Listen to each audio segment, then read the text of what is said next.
રાજુભાઈ કાનાભાઈ કલસરિયા, મારો મોટો પુત્ર.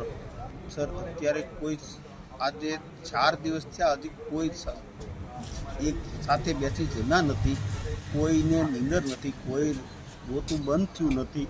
અને ત્યાં અમે 2 માણસ નહીં પણ અમારો પૂરો પરિવાર કોઈ હજી આજ સુધી કોઈને આંસુ બંધ નથી થયા. હવે આગળ તમારી શું માંગણી છે?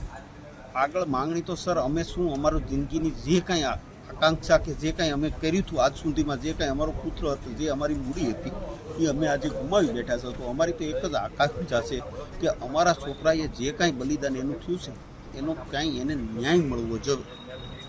પોલીસ સ્ટેશનમાં આજે અમે ફરિયાદ કરી છે પણ એને ફરિયાદ નથી લીધું, નિવેદન લીધું છે અમારું કે અમે બધી પ્રોસેસ કરી અને પુરાવા એકઠા કરી અને તમારી ફરિયાદ દઈશું. આજે અમારી ફરિયાદ લેવામાં આવી નથી. મારું નામ જોગરાજી હરેશ. આજે પોલીસ સ્ટેશને જે મને ફસાવવાનો પ્રયત્ન કર્યો હતો આત્મનભાઈ મહેતાએ, એ બાબતે અને જે આ ધર્મેશનું અવસાન થયું હતું તો તેને જે મને જે પેમેન્ટ આપ્યું એ બાબતે મેં નિવેદન આપેલું છે.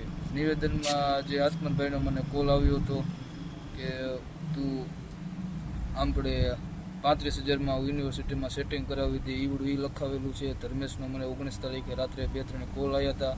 પછી મેં તેને સામો કોલ બેક આપ્યો તો ધર્મેશે મને એવું જણાવ્યું હતું કે પછી ધર્મેશ મને રૂબરૂમાં મળ્યો ત્યારે ધર્મેશે મને એવું કીધું હતું કે તું કે તારા તરફથી થતું હોય કે પ્રયત્ન કરજે, કે મારે થોડુંક ટોર્ચર કે આડું બીજું ટોર્ચર અને ઘરેથી પ્રેશર થોડુંક વધારે છે તો તું તારાથી થાય એમ સેટિંગ કરજે.